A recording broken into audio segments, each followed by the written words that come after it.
Okay, computer. Hey, what's going on? I think you just called me busting at my computer. Go live, but now it's live, so let's go.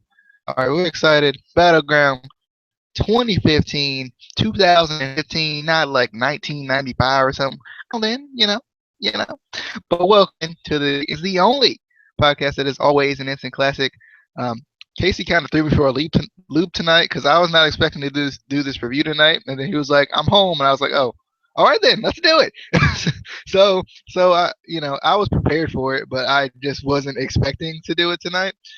He lied to me. That's what it was. So everybody, go on Twitter at Case E with two E's, 1987, I think it is, and tell him, give him a piece of your I mind. told him Sunday. I said I would be back Sunday. I said it multiple times. You can watch the videos back. The past couple of videos, I was like, I'll be back Sunday. I said it. It's there. You can't.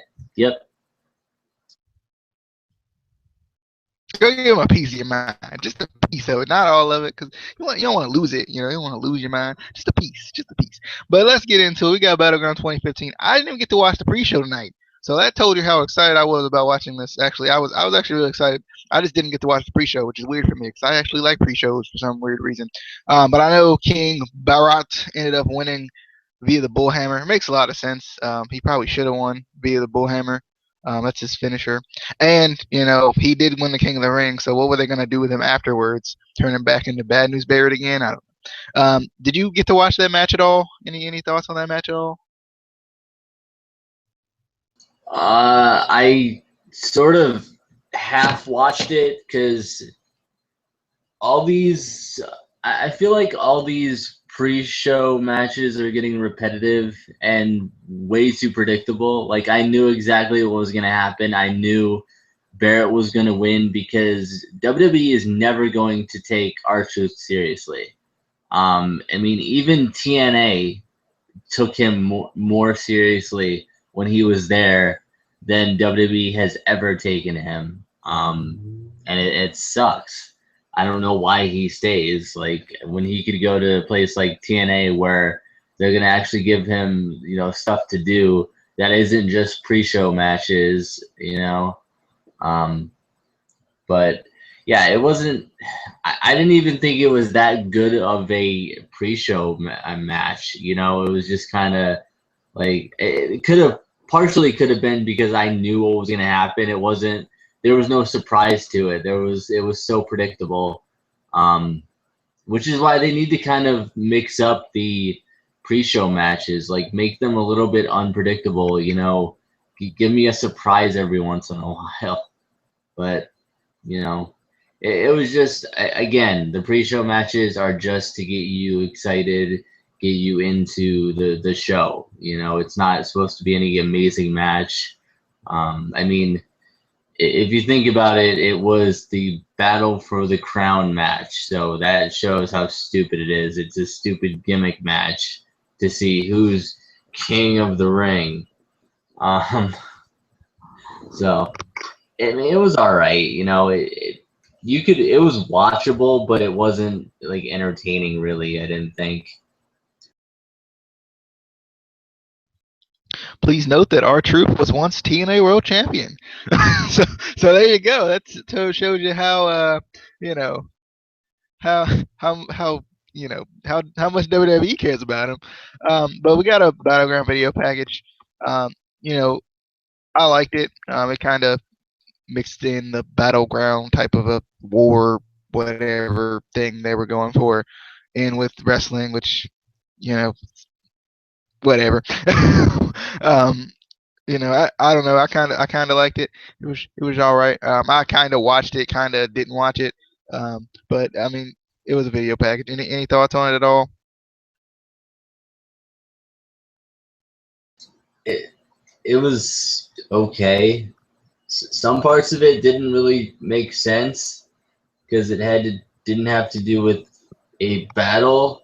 There was I don't know. But it it was just the normal, kind of video package they do to get you excited for a pay-per-view. I think WWE does it for most of their pay-per-views, if not all of them. you know, just getting you excited for the matches tonight. Just, you know. Was Ziggler hurt tonight or something? Because like I was surprised that Rusev versus Ziggler wasn't a match on this. They've been doing it for a while. He needs a night off, man. He needs a night. He can't do everything. Okay. I was just saying, yeah. Maybe they'll do it at SummerSlam. Because I was upset that I didn't get to see my boy Rusev swinging the flag tonight, and no Lana either. That's a bummer within itself.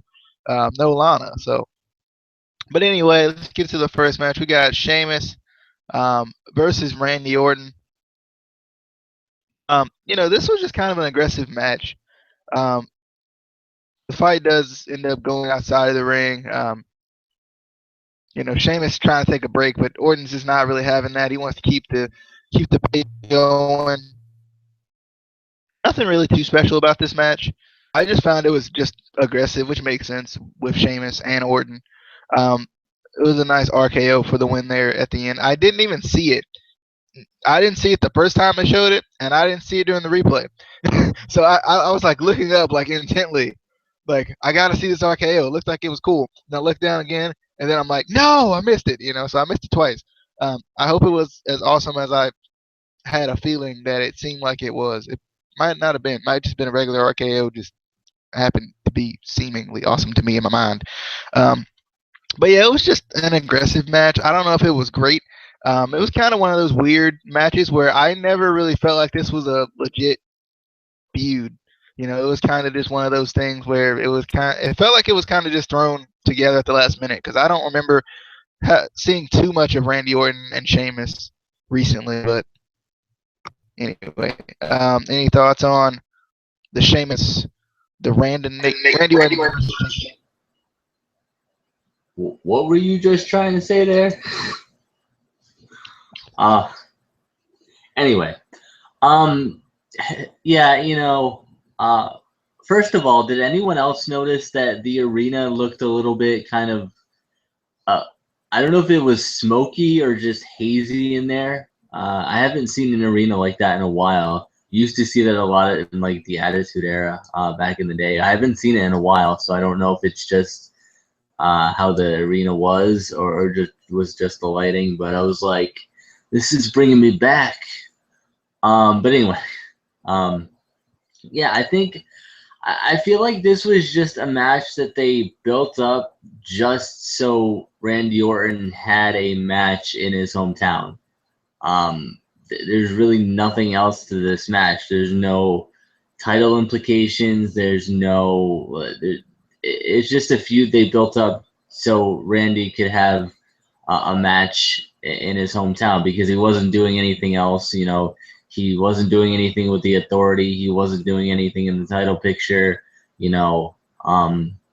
So, but this never would have been my favorite match anyway. But it was a very physical match, which we were kind of expecting. And a good match to kind of open the show. And I was actually kind of surprised at the length of it. It seemed like a pretty, good length match. I feel like a lot of the matches tonight seemed a good length. Some of them even seemed a little bit long. I don't know if you got that, but to me it felt like some of them were a little bit long. I was like, okay, what's and I think part of that is just because I felt like the card wasn't really filled in this pay-per-view. Like they could have added so many more matches, and I think they should have. There were so many guys that could have been on this show that weren't on the show, which is unfortunate. But but yeah, it was an okay match to open this show. It wasn't anything spectacular, but it got you excited for the show.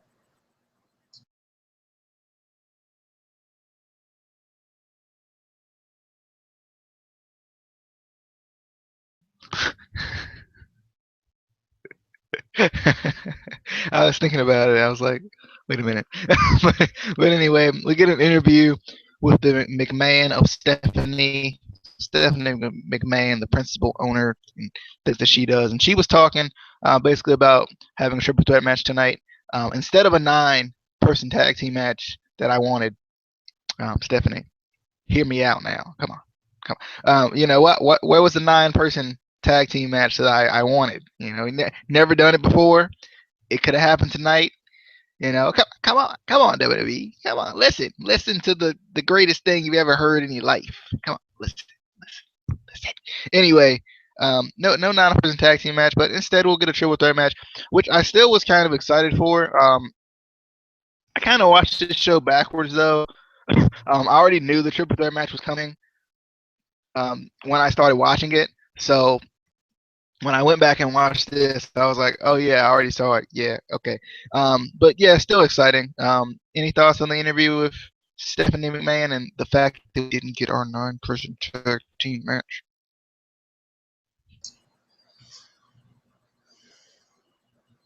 Why do they kill revolutions before they start? Why? Why WWE? This could have been an amazing match. It could have been like literally it could have been a mix of a tag team match and a triple threat, because you still could have had, the triple threat, 3 in at a time and then tagging in and out. It would have worked. It would have been cool. I just feel like it was unfair to, get us all excited on Raw, with all of them in the ring, and then we only get to see 3 out of the 9. And personally, I didn't think, they picked the right ones. But we'll get to that when we get to the match. I don't know. Again, I'm not in creative. I'm not, I don't book the matches. I'm not in the backstage. So, but I'm just saying what I would have booked, what I would have liked to see, and I know what a lot of people would have liked to see. And simply, one of the simple things that people would like to see in WWE is something new, something innovative. That would have been new. That would have been innovative. But WWE just they change some things, but then they keep to that boring, bland tag team match, singles match, triple threat match. That's it. Those are the 3 main matches that you get in WWE, and it sucks. There's nothing new. There's nothing exciting, except for like NXT. But I don't know. Hopefully they keep these feuds going with the Divas, because it could help build up the Divas division again, if they do it right. But I was just upset that they changed it, or didn't go with what we thought they were gonna do. But All right. So next we get the New Day versus the Primetime Players for the tag team championships. I don't know what Kofi is doing when he claps to the ring, but he should stop immediately. I don't know what that is, but he shouldn't. He should just quit. I just don't like it personally. I love the New Day, but whatever Kofi's doing, no, just quit. Yeah, another one of those situations where they could have changed it up a little bit, like you said, and puts in a match for once in their lives. It would have been nice. I don't know. I feel like I love that Xavier Woods is getting his PhD, and he's always a good talker and he's entertaining outside of the ring. But I like to see him inside of the ring as well. But there was a lot of like Darren Young isolation in this match. I thought the apron splash on Darren Young was pretty cool. Anything on the apron is always typically pretty cool. Darren does use his speed to tag in Titus. The crowd was pretty hyped for Titus, which was nice. I think when the hot tags do finally come, the crowd does get hyped for that. So that was nice, and they seemed to be really hyped for Titus. Xavier gets involved, but it only causes a 2 count off the Kofi DDT. Darren does come back in. He's pretty hot at this point. He hits the gut check on Kofi. Kofi rolls out of the ring. Then we get the clash of the Titus on Gee. So the Primetime Players are still the WWE Tag Team Champions. I was hoping the New Day would win, but I'm just a big New Day mark, I guess, whatever that is. Anyway, I'm just a big New Day fan, so I like them. Definitely, cool that the Primetime Players won. They definitely deserve the tag titles, I guess, at this point. They've worked a lot for them, and they had no idea what to do with them split up. So, any thoughts on the tag team title match? It wasn't anything special, but it was alright. Yeah, I feel like there's always one match in our reviews that you and I completely disagree on, and this is that match. I didn't like this match at all. There was nothing in this match for me. I thought that Xavier Woods. One thing I can agree on is I would rather have seen Xavier Woods and Kofi in a match. I'm still waiting to see them tag together. Nothing against Big E, but I feel like Xavier and Kofi would be more dynamic, more fast paced, technical. Um, but I felt like Xavier Woods is just getting annoying on the outside, just yelling all the time, and it works to an extent, because they are a heel team, and it's you have to kind of annoy your opponents, annoy the crowd, but there's a certain point where it's like, dude, just shut the hell up. But yeah, and the other thing that I was annoyed with is another thing that you liked. With the tag team division in general, I'm getting sick of the main roster tag team matches. I feel like they're all booked the same. The hot tags are always exactly the same. You look at any hot tag in a WWE main roster match, they're always the same. They both come in at the exact same time. There's nothing different about them, and it's annoying. In other companies, they do hot tags, but they're different. Like it'll just be one guy, or there's something dynamic about it. It's just I feel like the WWE ones are just the same every single time, which is why I don't really like them and I don't get excited for them. I mean, occasionally, like, if it's in NXT, sometimes I'll get excited for them. But even those, it's just kind of like, it's a hot tag, whatever. But yeah, I was glad that the Primetime Players won. But I feel like they're at a point again where they really don't know what to do with the titles, because they don't have a lot of tag teams. So they kind of got to hot potato it back and forth. And I feel like the Primetime Players are doing good with them, and it's kind of helping them because, like you said, they didn't really have anything for Darren Young and Titus O'Neil to do separately. So we put them back together. But we'll see. Hopefully, we get more tag teams permanently, and don't ruin them like they did with the Ascension. But yeah.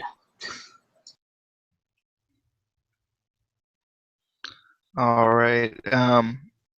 Next, we get a backstage little segment here with Charlotte, Becky Lynch, and Paige. Basically, the main thing here was doing it with Flair, kind of just hinting to who was going to be in the triple threat match. After that, we got a video package on Reigns and Wyatt. Nothing too special there. Just reviewing the feud, pretty much. Any thoughts on that at all? Those two things. Did you fall asleep on me? I muted. My bad. I muted I wasn't paying attention for a second. What were you saying? I was just talking about, It's been a long week and I'm tired, okay? I don't know what's up. What I were can you tell. thinking? I was I was just just talking about talking about Charlotte Charlotte triple threat match and the video video package on package. Reigns and Wyatt. Video package. Yeah. Charlotte. That was the one that I didn't really agree with in the triple threat match. I kind of wanted Becky Lynch, and during the match, the fans wanted Becky Lynch. There was a "We want Becky" chant. Just saying, no. I have nothing against Charlotte. I don't know. I feel like I feel like Becky Lynch is kind of getting bigger than Charlotte right now. You know, everyone's really excited about her. Um, you know, but the other two in the triple threat I did like. You know, it was I thought they were good. Having Sasha in there, and Bray and not Nikki. You know, because I'm sorry, Nikki, she still sucks. She's the female John Cena. She sucks. She sucks. Anyway. All right. If we get Bray Wyatt versus Roman Reigns, I like this match more so for the storytelling and psychology of this match. And I think I do that with a lot of Bray Wyatt matches. I analyze them less about the in ring. It's about the in ring, but it's more about how it works with his character and stuff like that. You could see that when Bray gained control, it was from the outside. It was kind of not necessarily in retreat, but similar to what Bray does. He kind of waits for you to do something, waits for you to do something, waits for you to make a mistake, and then he capitalizes on it. Where Reigns, similar to his character, is the more aggressive one, and he has been throughout this entire storyline. I definitely like this storyline. I think for some reason why it just seems to impress me every time I see him, and the more and more I see him. Um, but this match basically ends with a hooded sweatshirt fellow with a beard. I think at this point he had a beard. I couldn't tell from the hooded sweatshirt, but he did have a hooded sweatshirt on. His super kicks Roman Reigns as he kind of gets control on the outside. And then we get the Sister Abigail. He hits the backbreaker on the apron, throws him back in the ring. Sister Abigail by Bray for the win.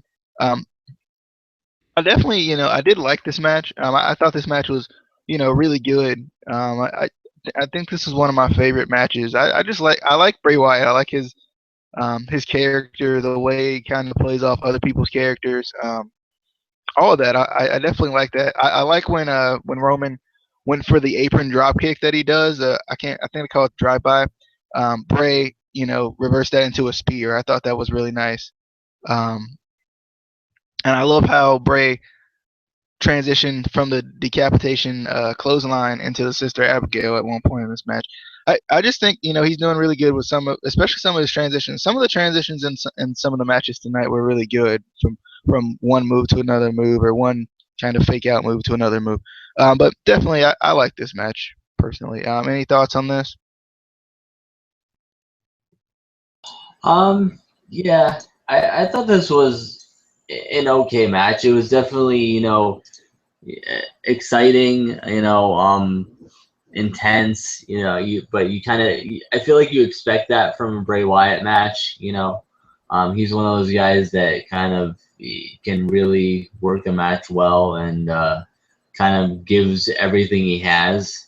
But and I feel like he's one of those guys who can kind of work well with pretty much anyone that he's in the ring with. But I just feel like this feud doesn't really seem to be good. There's nothing really in this feud necessarily that is getting me excited.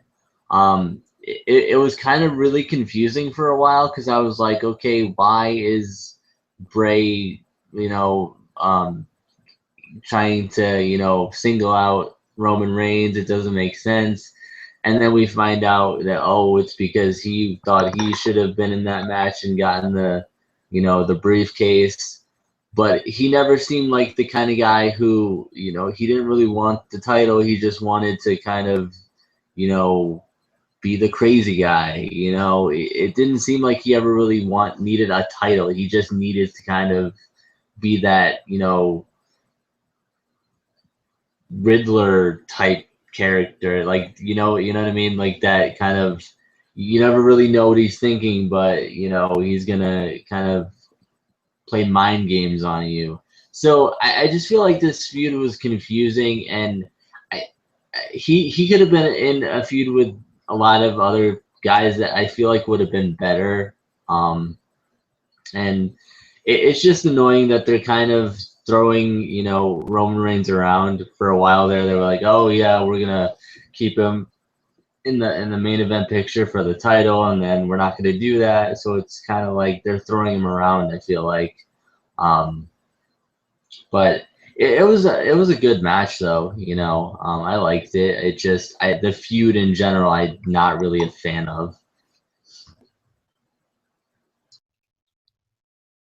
All right. So next we get a interview with Beautiful and Dangerous, alongside my girl JoJo, and then my other girl Sasha Banks was there. So it's kind of a weird dynamic for me here. They kind of got me a little bit here, but JoJo asked if there was any trouble deciding who was going to be in the triple threat match tonight. Basically, they say no trouble here. Sasha does say, she's the baddest diva. If you don't believe her, just watch. Just watch her. So that clues you in that she's going to be in the triple threat match, which is cool. Any thoughts on the interview with BAD?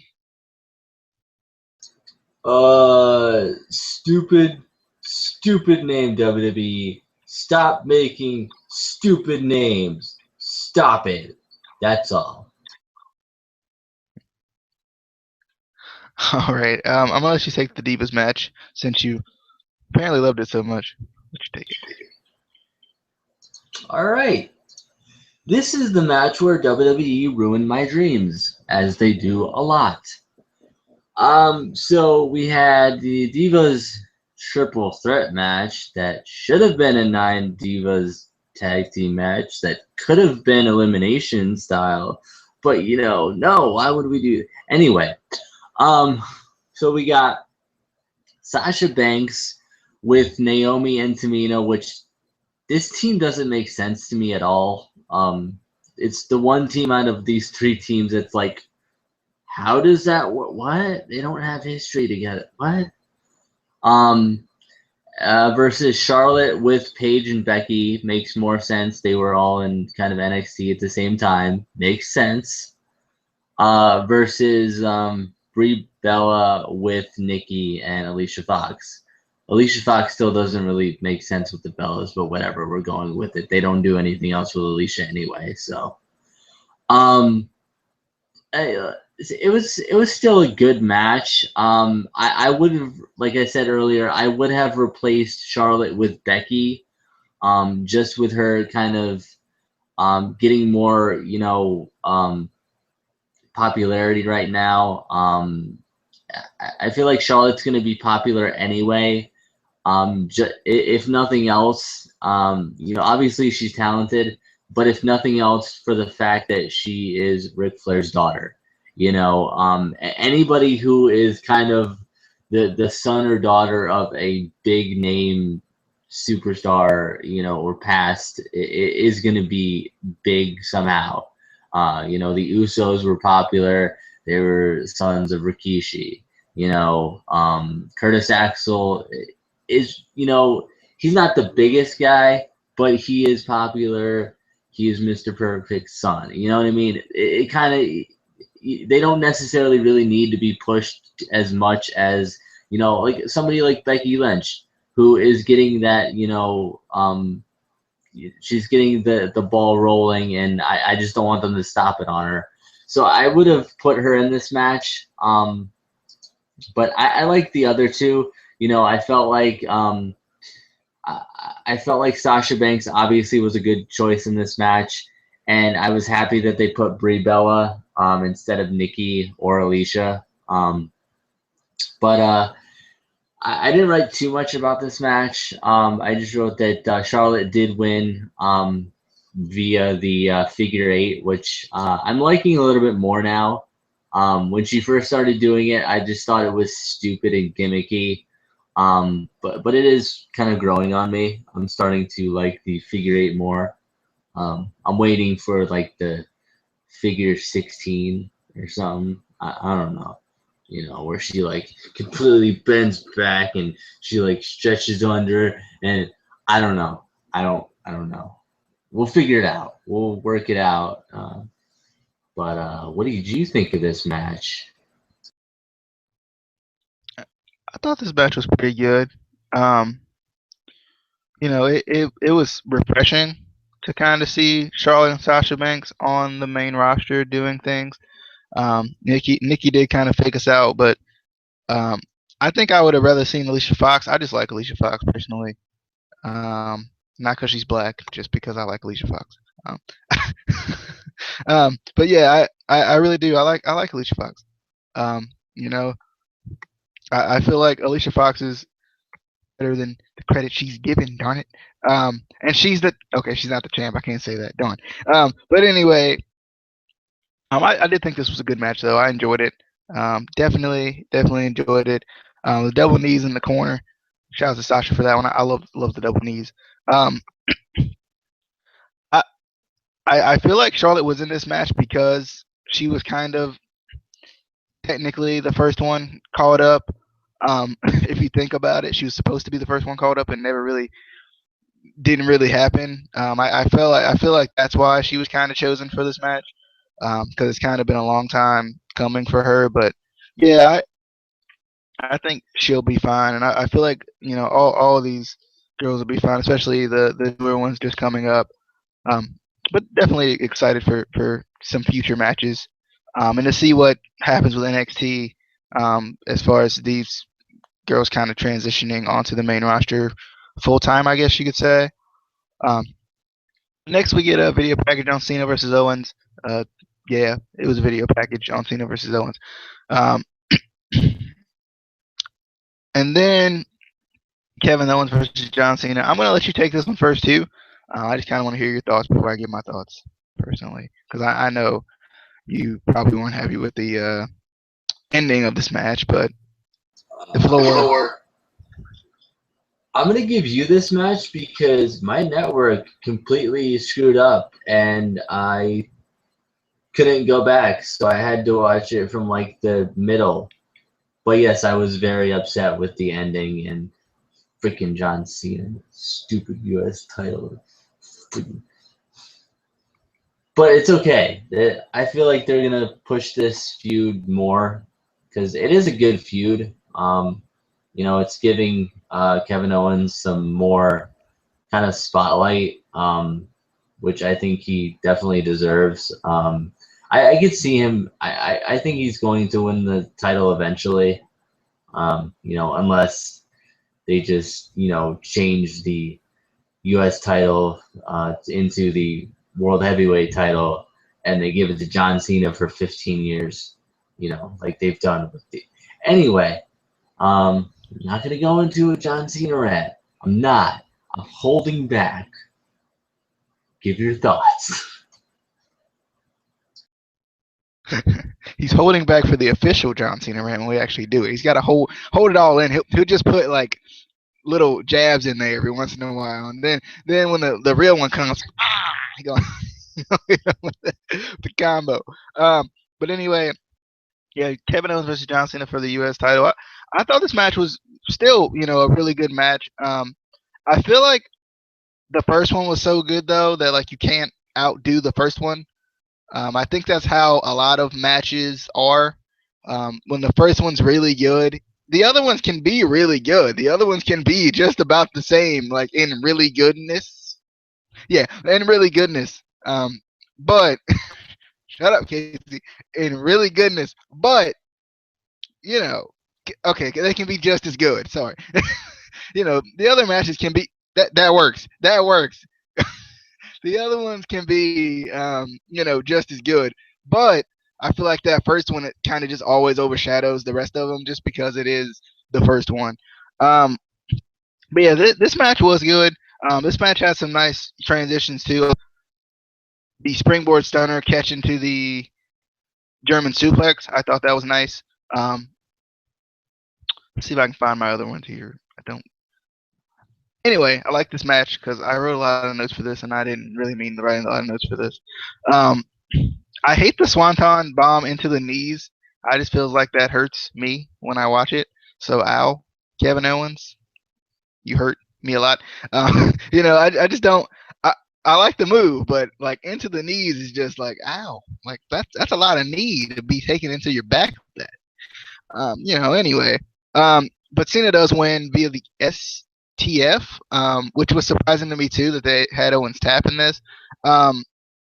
Really, more so, it was surprise. I knew he was, gonna pull him back to the middle of the ring, and then I knew he was gonna win. As soon as he did that, I was like, he's gonna win. Yes, you have Am I the only one who thought that tap was really non-convincing and weak? It didn't seem like he really was like, he was just like, okay, this is the part where I have to tap because you're John Cena. Like, it wasn't like a real tap where like they're like it didn't seem convincing to me. I was like, no. And the STF didn't even look good. Like, he had it like almost on his face, but not. I mean, it's John Cena. It never looks good, but still. I don't know. And, making new words on the podcast again. Goodness or good, what, I don't know, man. No, but I didn't like the ending there. It didn't. If they made it more convincing, I would have been like, okay, but I was like, no. I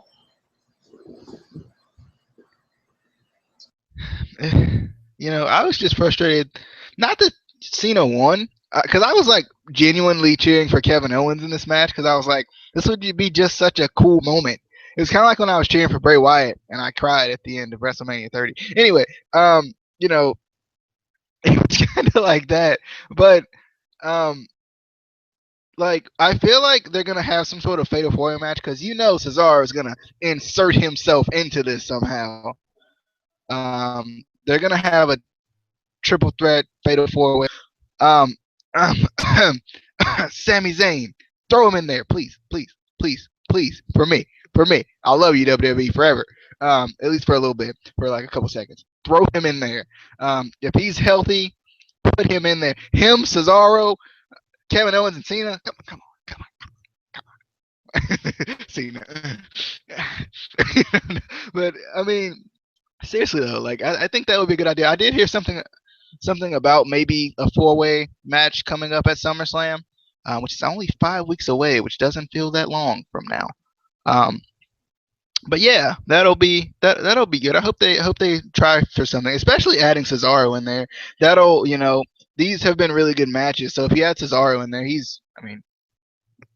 man's a beast. Come on. Let's be honest, the man's a beast. He's ridiculous. I love Cesaro, man. Cesaro's the man.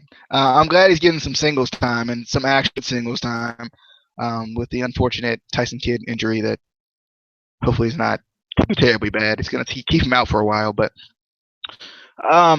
next we have the awesome one, the A-lister. We got the Miz segment. And this was happening, and I love Miz. Don't get me wrong. I love him. But why was this happening? Couldn't you just like do this on Raw and just like play it for us real quick or something? Like, why was this a thing? I love the Miz, but like basically he talks down Ryback. I thought the moment was really funny when he said the Big Show's been missing from the Attitude Era. I laughed at that. But the Big Show does eventually come out. He punch on the Miz, and then he just leaves. I just feel like it wasn't needed. They had already addressed the triple threat situation that was going on for tonight. So I felt like this wasn't really needed. And it really came really late in the show. It was one of those things where like I was like, we're gonna even have time for this title match, which makes sense in hindsight now. But I was like, are we really gonna have time for this title match, real title match that I'm excited to see? Any thoughts on the Miz? Has been missing since the Attitude Era. Anyway, any thoughts on the Miz? I mean, I'll admit I like some of the stuff that he says on the mic, and he does make me laugh occasionally. Like that part made me laugh, but this, and again, WWE does this all the time. There's no need for promos on a pay-per-view. None. You do that on Raw and SmackDown to get ready for pay-per-views. You don't do them on the freaking pay-per-view. There could have been a match here. There could have been something here. Even a short match. This was just a waste of time.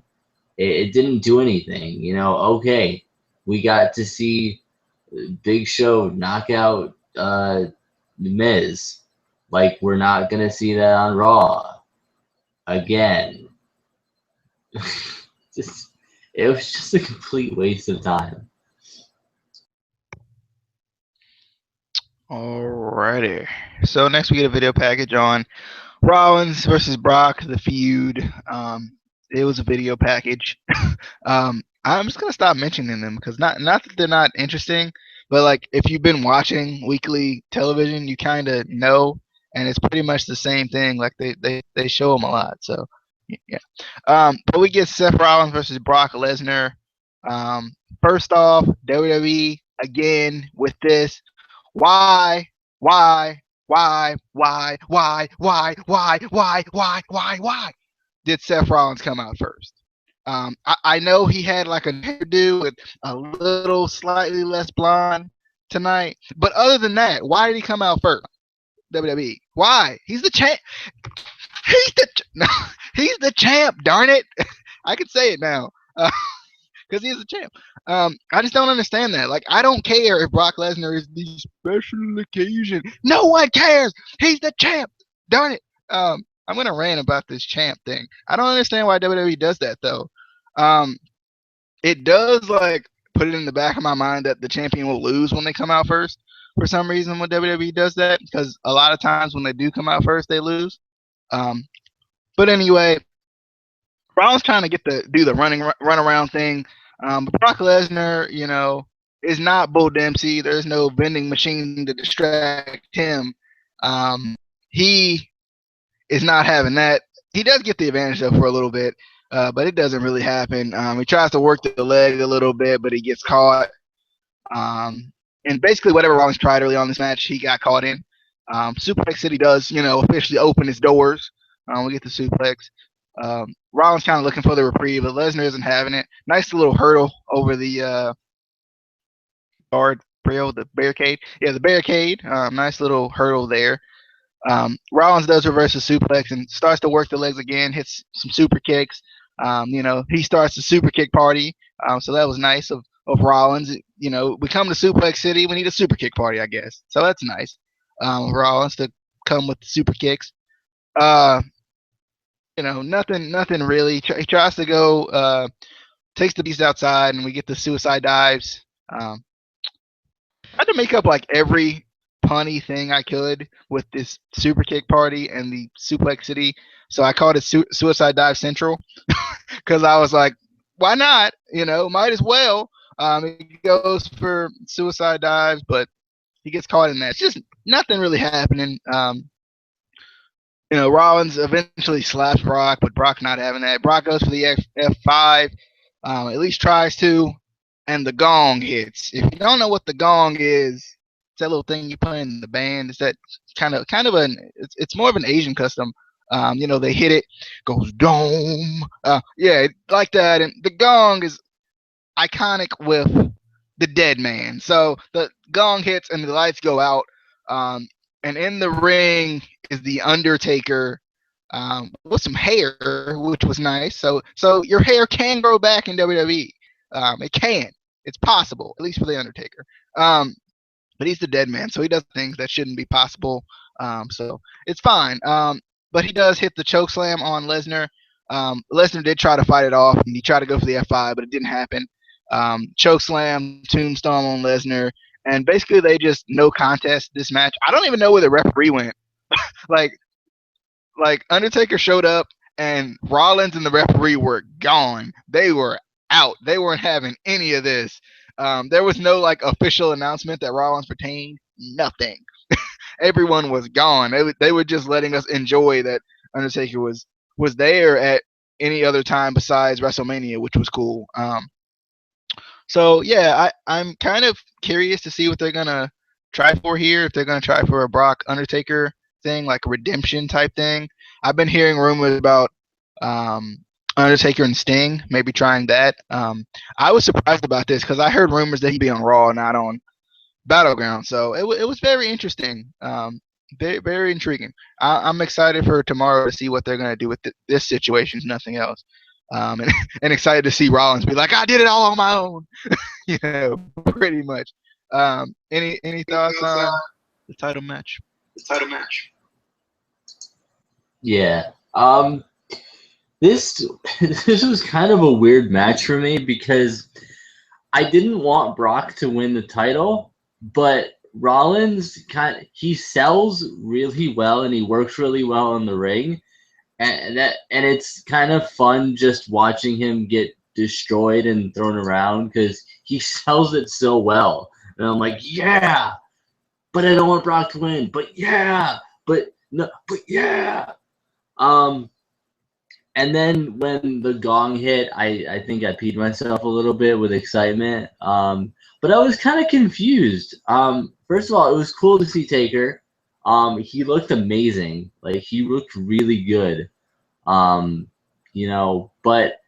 I was just confused because I was like, okay, they brought him back. They didn't bring him back on Raw, okay, but why are they bringing him back at Battleground? Why don't they bring him back at SummerSlam or something? Unless they're building up for a match at SummerSlam.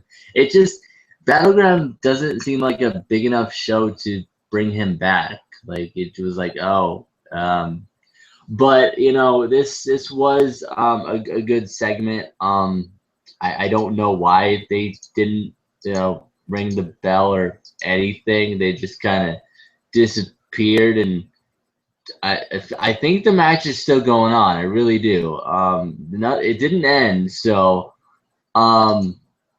but yeah, this was definitely a good segment. I felt like it kind of saved the kind of rest of the show because this show in general wasn't the best show, but this definitely kind of, for anything that it lacked, this definitely made it that much better. And by the way, no, you cannot grow hair back in the WWE. He was gone from the WWE for a while. He was gone, so he was able to grow his hair back. He was gone. You have to be out of the WWE for a while for your hair to grow back. That's why poor Marcus cannot get his hair to grow back. He's stuck there. He needs to take some time off away from WWE. And his hair will grow back. It will. But yeah, I'm just excited for tomorrow, for Monday, to see what's going on with everything. Hopefully we'll hear something about Taker. Maybe he will be on Raw too. But it was just really cool kind of seeing him get a little bit of revenge on Brock Lesnar. But yeah. He kind of had that big evil look to him. I felt like a little bit tonight. I felt like I was like, he's about to bring out the motorcycle tomorrow or something. I'm like, we're about to hear the theme. I was kind of excited. I thought he had that big evil look with the not all the way shaved head, but like a little bit of hair up there. Yeah, I liked it. But There we go. Battleground 2015. Brock Lesnar is still not the WWE World Heavyweight Champion. See what I did there? Haha. Seth Rollins is still the champion. He's the champ. Darn it. Um, no Divas title match tonight, which is fine. We got some new Divas arriving, revolutionizing stuff. Um, yeah, they're doing it. But anyway, definitely a good show. I mean, I thought it wasn't the greatest show. It wasn't like WrestleMania. I do think WWE has done a pretty good job, at least a decent job with pay-per-views this year. And probably more so the last 2 years, trying to get people to buy the network. And I think they do try to focus a little more on Raw and a little more on like even NXT to a certain degree. I mean, no, that's not what I meant. They try to focus more on pay-per-views and NXT and stuff on the network to try to get those buy rates up. Um, and I think you can tell that because I think they've done pretty well with their pay-per-views. Has it been perfect? No, but is anything ever perfect? No, because life's what you make it. So let's make it right. Shout out to Miley Cyrus. Anyway, that's enough. That's enough for the crazy. Tired saying a lot of things shouldn't say. If you haven't subscribed, do it for Miley because she just made an appearance just now inside my heart. She's really actually it might even be Hannah Montana at that point. I hope you guys enjoyed. Subscribe if you haven't already. Do it for Casey. He's looking at me like I made a pistachio reference, and I haven't even made one tonight. Not even one. But we got more coming for you. Probably got a MVP leaving TNA video sometime soon. We got TNA reviews. I still got to watch it. We got Ring of Honor reviews. I still got to watch it. We got NXT reviews. I still got to watch it. We got a lot of things I still got to watch that we got to do. But I'm off tomorrow, so we'll see you guys sometime in the near future. If you enjoyed, leave a like. If you didn't, leave the video. I'll see you guys later. Hope you guys enjoy. Subscribe. Peace.